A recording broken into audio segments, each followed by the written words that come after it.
adaptability, flexibility,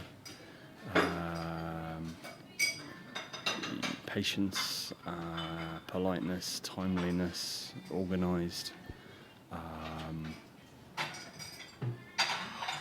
A bit of personality helps. A bit of character helps.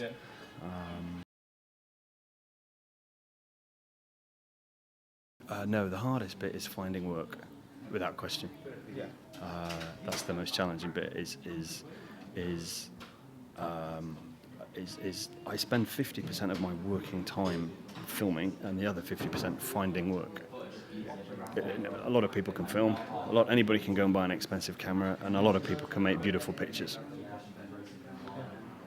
But you have to earn money doing it. If you can go and buy a 50 grand Ariflex and whoopie-doo, you can make amazing pictures. But you have to be able to sell those so that you can pay your mortgage and feed your kids. So the most challenging part that I find is finding the work.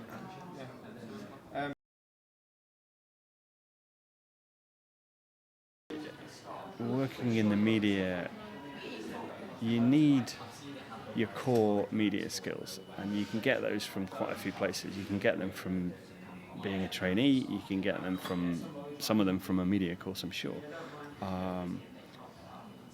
But on top of that layer of, you need that's kind of technical grounding, but on top of that, you need people skills. That's the thing that's going to get you hired.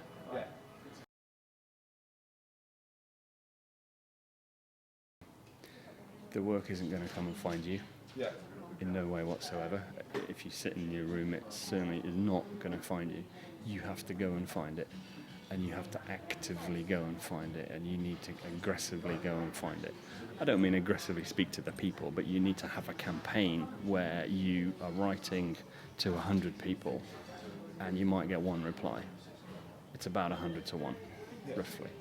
And that takes time and a considered approach where you need to be hard at work doing that marketing yourself, because there's a lot of people who don't succeed because they think that the work's going to come and find them because they've done some beautiful stuff at university. Well, so is everyone else.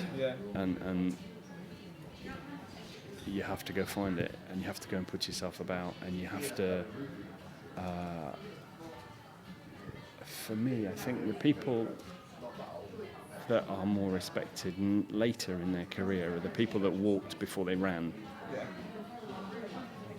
So if you pop out of university and you're directing your film after a year, you might be a brilliant director, but you'll have missed some core skills that when you're 40 and 50, you may be only surviving because you're getting carried along by other people underneath you that have got those skills. And for me, it's probably better to acquire those skills slowly and work as a trainee and make tea for the camera crew and carry their bags about, because you'll learn more by doing that. The kind of elementary grades, if that makes sense. Be a runner, be a researcher, be an AP, assistant producer, be a director. When you know enough that when you've got a presenter who's throwing a tantrum, because they're going to throw a tantrum, they throw them every day. They throw them at me, they throw them at the director. If you know ways of diffusing that, then you'll do well and you'll get rehired. Because everyone's got a boss and they've all got a product to get delivered and a schedule to keep to. And if you've got some tools in your belt that you've used, you can pull them out of the toolbox. Does that make sense? Does that overcome